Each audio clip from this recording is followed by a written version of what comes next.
Año litúrgico de Don Próspero Cueranger, 6 de julio, octava de los santos apóstoles San Pedro y San Pablo. A Dios por Jesús y a Jesús por la Iglesia. Apoyada firmemente en Pedro, la Iglesia se dirige hacia el que Jesucristo la dio por jefe y le tributa obediencia y fe, veneración y amor. Es que siente la necesidad de ser agradecida por otra parte. No ignora que según el dicho de San Pedro Damiano, nadie puede pretender la intimidad con el Señor sin ser a la vez íntimo de día Pedro. Admirable unidad de los pasos de Dios hacia su criatura, pero al mismo tiempo ley absoluta del avance de ésta hacia la vida divina. A Dios solo se le encuentra en Jesús, lo mismo que a Jesús en la Iglesia y a la Iglesia con Pedro. Si me conocieses, decía el Señor, ¿acaso no conocerías también a mi Padre? Pero los judíos buscaban a Dios fuera de Jesús y sus esfuerzos resultaban inútiles. Después vinieron otros que pretendieron hallar a Jesús prescindiendo de su Iglesia. Pero lo que Dios ha unido, lo va a separar el hombre. Y esos hombres, en seguimiento del Cristo que imaginaron, no hallaron ni a Jesús ni a su Iglesia. Finalmente, otros son hijos de la Iglesia, pero están convencidos de que no tienen que buscar sino al divino pastor que reside en el cielo. Y no obstante eso, Jesús ciertamente no quiso que las cosas fueran así. Al encomendar a otro el cuidado de apacentar los corderos y ovejas, por estas palabras se ve que el pastor celestial confiaba a Simón, hijo de Juan, el alimento, la dirección, el aumento y la conservación, no sólo de algunos, sino de todos, pequeños y grandes. Jesús presente en el Papa. Alma que estás hambrienta de Dios, aprende pues a ir a Pedro. No creas que vas a llegar por otro camino a saciar el hambre que te acosa.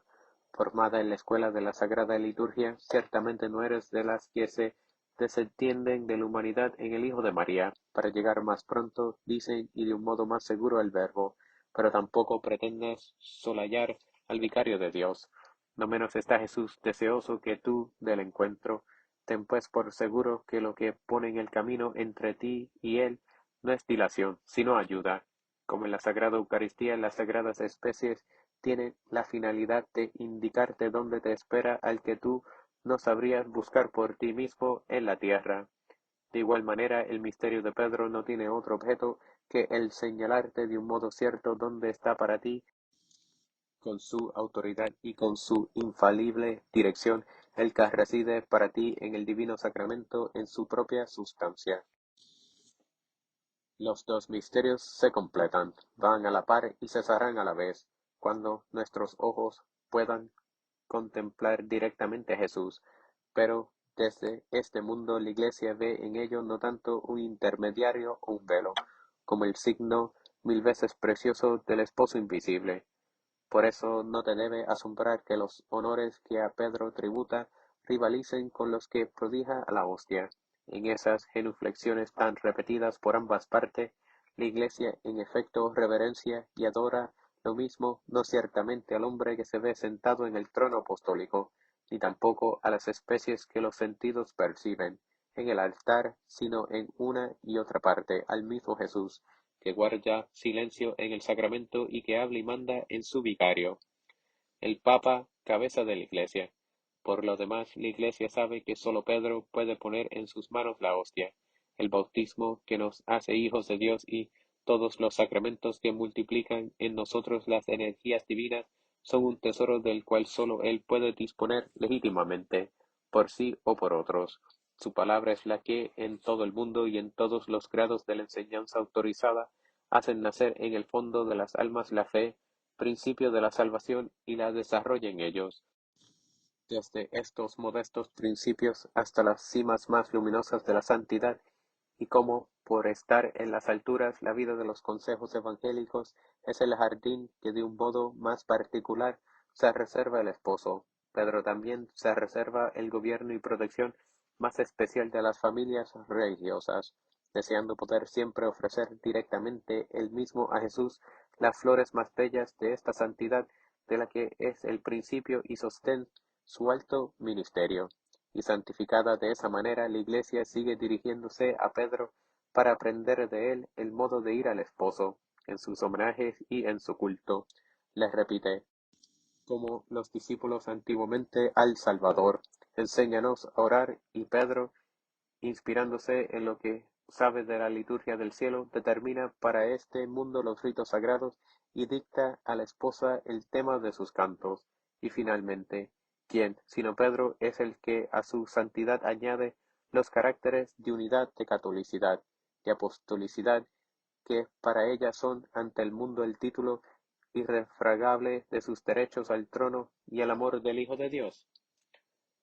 Devoción al Papa. Si somos de veras hijos de la Iglesia, si vivimos de los sentimientos del corazón de nuestra Madre, comprendamos cuál debe ser el agradecimiento, el respeto lleno de amor, la tierna confianza, la entrega absoluta y el rendimiento de todo nuestro ser al hombre, de quien por la amabilísima voluntad de Dios nos tienen todos estos bienes. Pedro debe ser el objeto constante de nuestro culto filial en su persona y en sus sucesores, y sobre todo en él que hoy lleva el peso del mundo y nuestras propias cargas.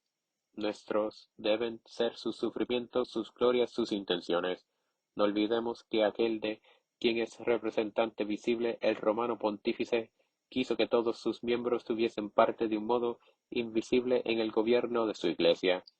La responsabilidad que a cada cual incumbe en un punto de tan gran importancia se da claramente a entender por el deber de la oración, que ante Dios vale más que la acción, y a la que el amor hace más fuerte que el infierno. La gloria de Roma, en este último día de la octava, dedicada al triunfo de los dos príncipes de los apóstoles, saludemos una vez más a la ciudad que fue testigos de sus postreras luchas. Ella conserva sus sepulcros y allí permanece la silla del sucesor de Pedro. Por este doble motive es el vestíbulo de los cielos y la capital del imperio de las almas. El pensamiento de los trofeos augustos que se levantan a un lado y otro de su río y de los recuerdos gloriosos que abundan en su alrededor estremecía a San Juan Crisóstomo bajo el cielo de Oriente. No exclamaba en una homilía a su pueblo: el cielo, cuando el sol le ilumina con todos sus rayos, no se puede comparar en nada al esplendor de Roma que proyecta sobre el mundo la luz de estas dos lumbreras. De allí se levantará Pablo y de allí Pedro. Reflexionar y estremecemos al pensar en el espectáculo que presenciaría Roma cuando Pablo, juntamente con Pedro, se levanten de sus sepulcros y sean llevados al encuentro del Señor. Espléndida rosa la que Roma presenta a Cristo, qué coronas más brillantes ciñen a esta ciudad, de qué cadenas de oro está rodeada, qué fuentes las suyas.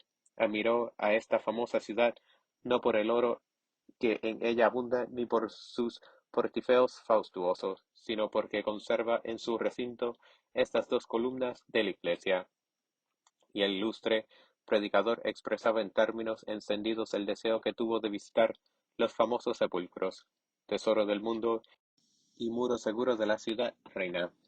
La peregrinación a Roma.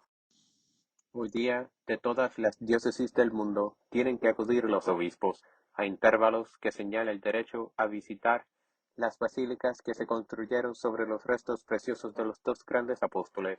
Lo mismo que San Pablo durante su vida mortal, tienen ellos también que venir a ver a Pedro, que vive siempre en el pontífice, heredero de su primacia. Si los simples cristianos no están sometidos a una obligación que para sus obispos es el objeto de un juramento solemne, no obstante eso, todo verdadero católico dirigirá con frecuencia su pensamiento hacia las cumbres gloriosas de donde brotan para el mundo entero las fuentes de la salvación. Una de las señales más consoladoras en nuestros malhadados tiempos es el movimiento que agita las turbas y las arrastra en número cada vez más creciente a la ciudad eterna. Es la continuación de una de las tradiciones más antiguas y más sanas de nuestros padres. Eso, no obstante, si no todos pueden apropiarse en este sentido la palabra del Salmo. Me regocijé cuando me dijeron, iremos a la casa del Señor.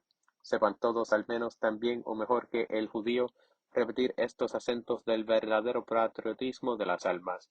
Todos los bienes sean para los que te aman, oh Jerusalén verdadera. Reina la paz en tus defensas y la abundancia en tus fortificaciones. Por amor de mis hermanos que en ti moran, te deseo la paz. Por amor de la casa de Yahvé, nuestro Dios, te deseo todo bien.